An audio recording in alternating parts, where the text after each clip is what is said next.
Hi there, Steve Kaufman here again. Today I'm going to talk about memory and language learning.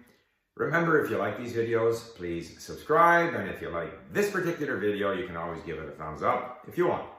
So, memory. Memory, the ability to remember things, or more than the ability to remember things, deliberately trying to remember things. In other words, forcing yourself to remember. Memorization, memory, is always sort of indicated as a major factor in language learning success. And I certainly remember when I was trying to remember cases in German. And it didn't really matter how often I read the declension tables, I couldn't remember the endings. At least I couldn't remember them for very long. So over time, I came to realize that language learning is not about memory.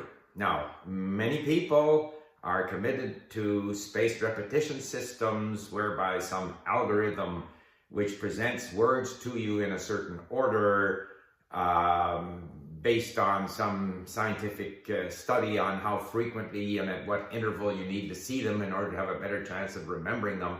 So a lot of people do this. There are systems like Memrise and Anki and others. There are people who invest in mnemonics. In other words, they identify words with, parts of a house or other things that will help them remember. And I have never really done this.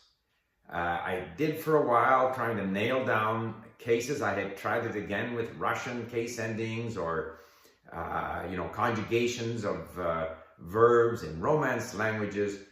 And it always seemed as if I was learning something while I was studying the table, and then later on it all evaporated.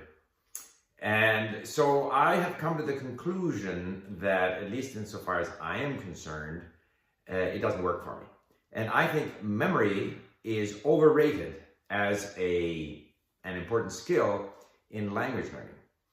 And so if I think about the reasons why, first of all, there are so many words. If we talk about vocabulary, it's my experience that in order to operate comfortably in a language, like now I want to understand these podcasts from Al Jazeera or, eventually, hopefully, read books in, Arabic or Greek or whatever, I need so many words. And even getting into conversations with people, the native speaker has a much larger vocabulary than I will ever have. And so I need a lot of words. So many words that if I spend my time deliberately trying to remember the words, I won't have time for engaging with the language in a more meaningful way. So even if I read something, and this is before we had online dictionaries and LingQ, and I would read a reader in Japanese and it had a word list in behind each chapter, I would just review the word list and go and read the text, occasionally referring back to the word list and somehow work my way through the text. And what was really happening is that I was being exposed to the text, to the words I didn't know, to the words I knew, I was reading, and all of that exposure was what was enabling me to become more and more accustomed to the language, more familiar with the language. But I didn't try to deliberately memorize that word list because I had found that to be a futile task.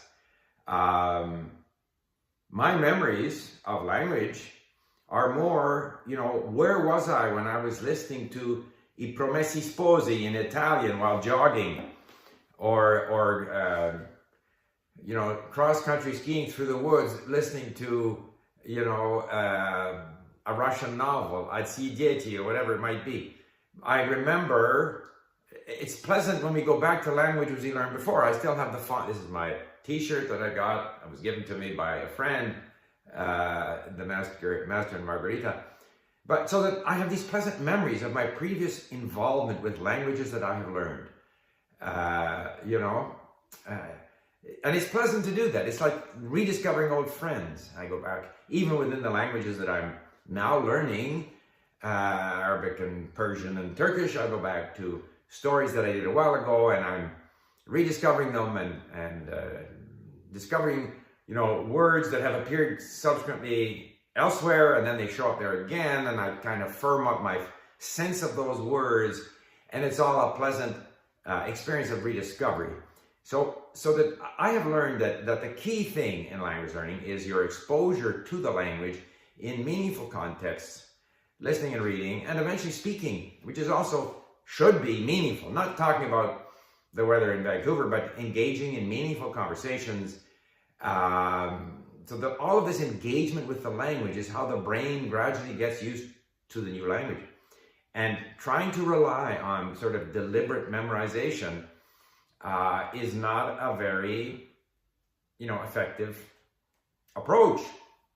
And of course, there's all kinds of research that shows, there's two approaches to memorization. One is perhaps the crudest form is to try and sit there and absorb a table, conjugation table, declension table, or list of words.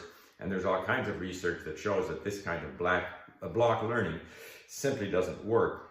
A more sophisticated approach is to say that here's a bunch of things that I have to learn, and using a spaced repetition system, depending on how well I think I know them, then I put these back, a couple of hours, a couple of weeks, a couple of months, so that they reappear again, and I'm forced to try to remember them before I've completely forgotten them, which in theory probably works, but in order to practice that, you have to spend a lot of time at it, simply because there are so many words.